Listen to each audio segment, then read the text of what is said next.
Komisi 3 DPR RI menyoroti vonis bebas Ronald Tanur yang membunuh kekasihnya Dini Sera Afriyanti. Komisi Hukum DPR RI juga meminta Badan Pengawas Mahkamah Agung dan Komisi Yudisial untuk memanggil dan memeriksa ketiga hakim PN Surabaya.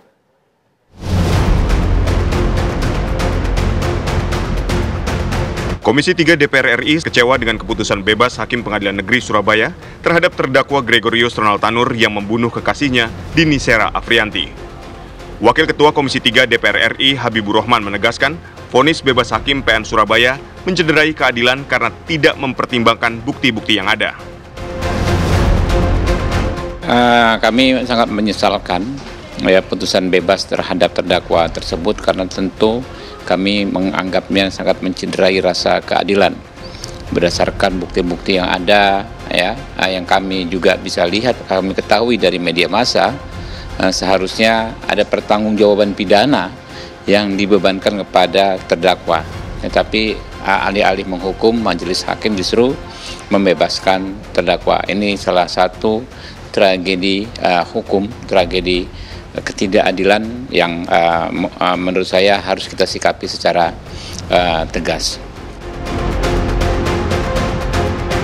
Komisi 3 DPR RI mendorong Kejaksaan untuk segera mengajukan kasasi dengan memori kasasi yang berkualitas.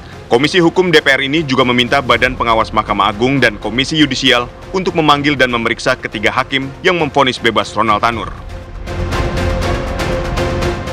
Kami mendorong Kejaksaan untuk mengajukan kasasi dalam perkara ini dengan memori kasasi yang berkualitas dan argumentatif.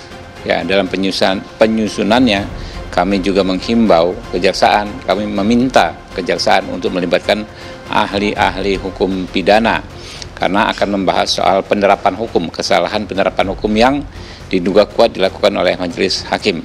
Nah, terkait dengan majelis hakimnya, sosok-sosok pengadilnya, kami meminta kepada Badan Pengawas Mahkamah Agung dan kepada Komisi Yudisial untuk memanggil dan memeriksa ketiga hakim ini. Harus dicek apakah mereka memimpin jalannya persidangan dengan baik atau justru melanggar prinsip-prinsip penegakan kebenaran dan keadilan. Sebelumnya, Hakim Pengadilan Negeri Surabaya yang diketuai Eren Tuah Damanik memvonis Gregorius Ronald Tanur bebas dari tuntutan 12 tahun penjara dalam kasus pembunuhan kekasihnya di Surabaya, Jawa Timur. Dari Jakarta, Zinka Nela, Ahmad Junaidi, TV One mengabarkan.